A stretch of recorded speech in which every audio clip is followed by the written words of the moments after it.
So we're going to learn how to walk a bass with the chords today, and this is just going to be the very beginning of the lesson. I'm going to mainly use these two chords. I'm going to call this one G7.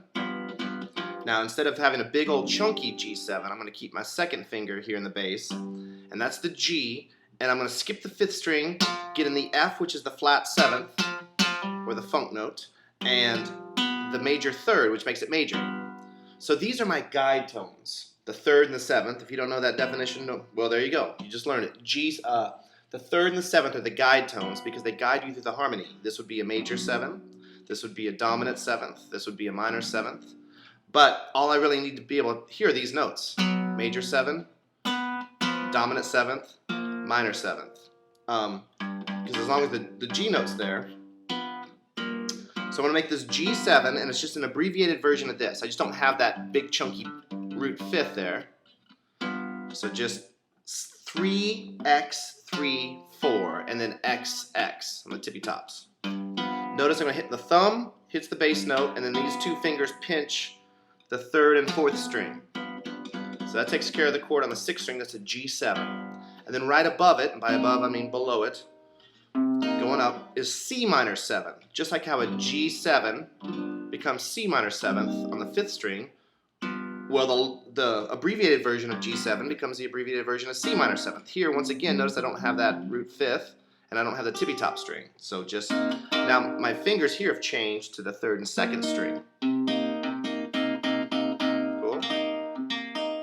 So G7, C7, you probably should spend a little time just getting used to these voicings, because you don't want to go and then have to move your fingers one by one, or get on the wrong set of strings, or hit the wrong pinching. So there's a lot to think about first, just doing this. You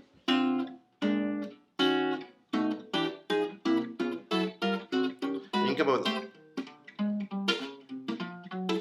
up with all little patterns to practice all that stuff. So get those two voicings together. Now I'm going to put you in the key of B flat. Here's B flat, here's G, here's C, and here's F all the way down to the bottom. I'm going to use the same voicing, 6th string, 6th fret, 6th string, 3rd fret, 5th string, 3rd fret, 6th string, 1st fret. So B flat 7, G7, C minor 7, and F7.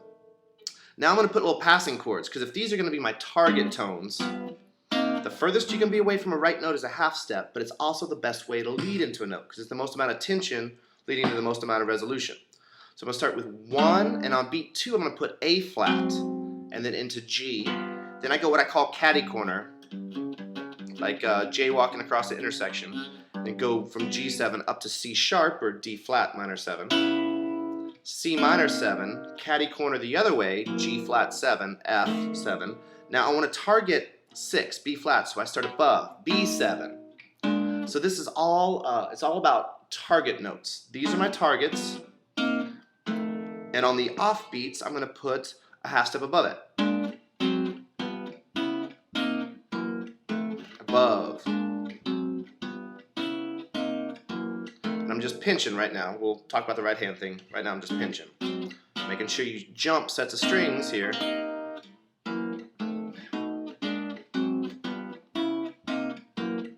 Cool.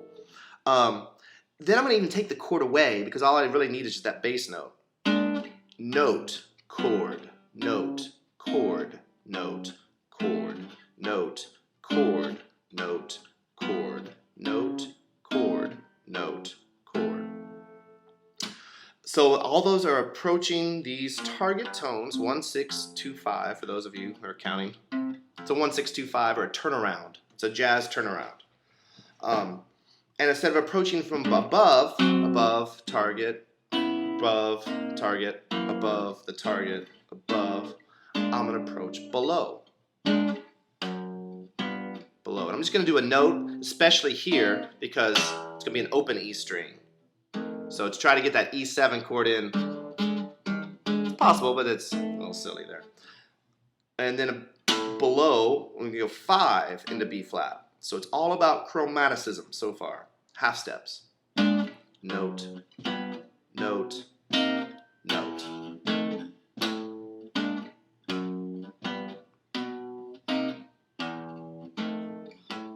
Cool. But that might get too predictable. If you always approach from above, no good. If you always approach from below, no good. So let's start to alternate it. I'm going to go above, below, above, below. B flat, above to the G, below to the C, above to the F, below to the B flat. Above, below. What did I say? I don't know what I'm talking about. Above, target. Below, target. Above, target. Below, target. Or vice versa. Go below, above. All the way down to 2. Above. Below. Above. Right. Short-term memory loss. Above. Below. Above. Whatever. So you can mix and match above, below, or below, above, or below, above. Once again, if you do it all the same time, the same way, it would be, even that could become predictable. So I don't even think when I do this stuff, it's just so natural. I've been doing it for so long. Sorry, I'm putting in other chords. We'll talk about that in a second. So right there, that's a good 2 or 3 weeks worth of practice right there. Cool. So here's another good 2 or 3 weeks worth of practice. Instead of pinching on every beat, which can get a little annoying, I might do note, chord, note. Instead of 1, 2, 3, I might go 1 and 2, 3 and 4, 1 and. Now those are the upbeats on the ands. Earlier on I called 2 and 4 upbeats. Now I'm calling the ands upbeats. And I'm right in both accounts. It all depends where you subdivide. You know, it's always about, if I'm counting 1, 2, 3, 4, well the 1s and the 3s would be downbeats and the 2s and the 4s would be upbeats. But if I'm counting 1 and 2 and 3 and 4 and, then the 1, 2, 3, 4 are the downbeats and all the ands are upbeats. So it all depends about your point of reference of where you're subdividing, where we're talking about quarter notes or 8th notes, 16th notes or 32nd notes. They would all have different upbeats.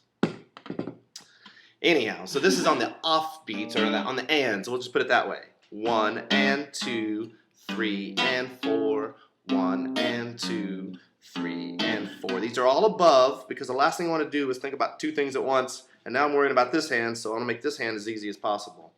1 and 2.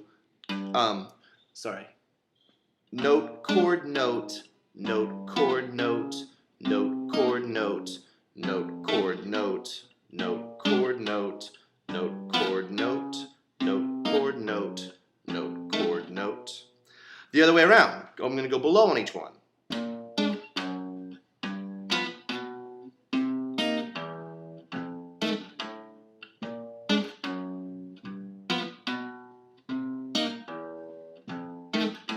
Now I can go below on some and above on the others, or above and below.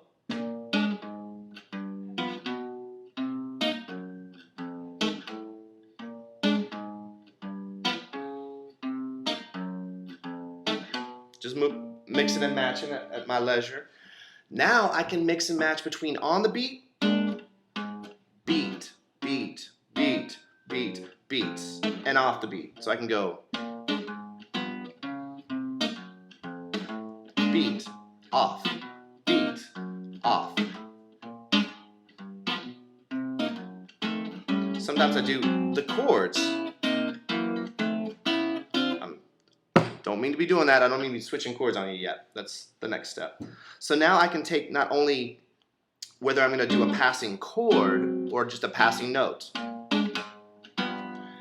And I'm also going to, or whether I do passing below, or whether I do it on the beat or off the beat.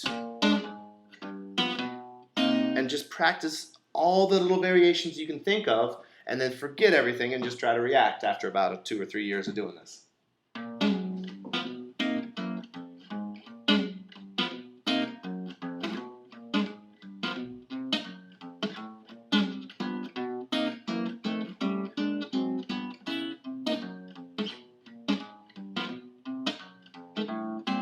Cool. But even that, after all those variations, it could get a little boring. I'm only playing 4 damn chords. Another substitute for the B flat, chords are built in thirds. Yes, I know G minor is a substitute, but I'm already going to G. So I don't want to go from G minor to G, then to C to F. I can do that. But my bass player doesn't have anywhere to go. So instead of going down a third to G minor, I'm going to go up to D minor. Which if you looked at B flat major 7 and D minor, this is called the secondary minor. It's pretty damn important. B flat 7, you would make a D flat minor 7 flat 5 for B flat 9. You don't understand that yet, but I don't care. What I'm going to do is I'm just going to say, hey, instead of going to the B flat the second time, go to a D minor 7, once again with just these 3 notes. And it's not going to clash whether I have an A flat or an A natural in there. You don't understand that? I don't want to explain that to you right now. So the easier way to explain it to you is just do this darn chord with this darn finger.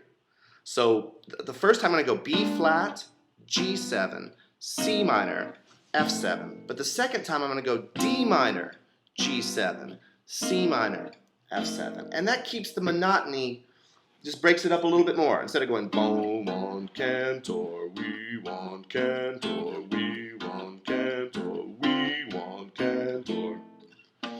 I have to watch the George Benson when he starts singing the We Want Cantor. Eddie Cantor was a old jazz guitarist and band leader mainly. So now I've got this. Now I can approach the D from below. Now I've already done the D, so I go back to B flat this time. Now I'm going to approach the D from above.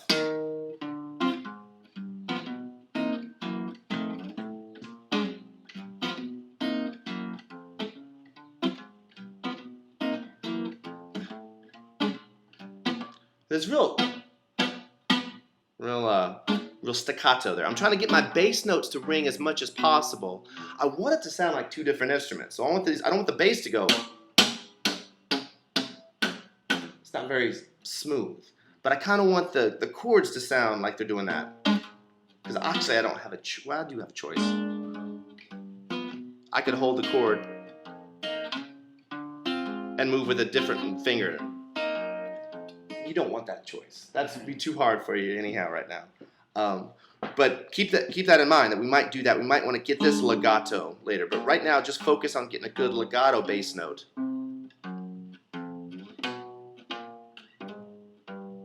Versus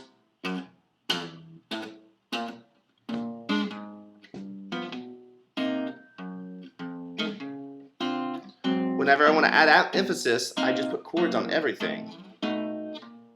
Take away the emphasis. Chord, chord, chord, chord, chord, chord, chord.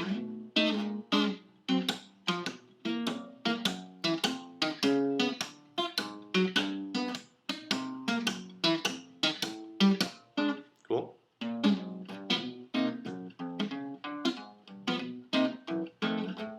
And that's the 101 bass line.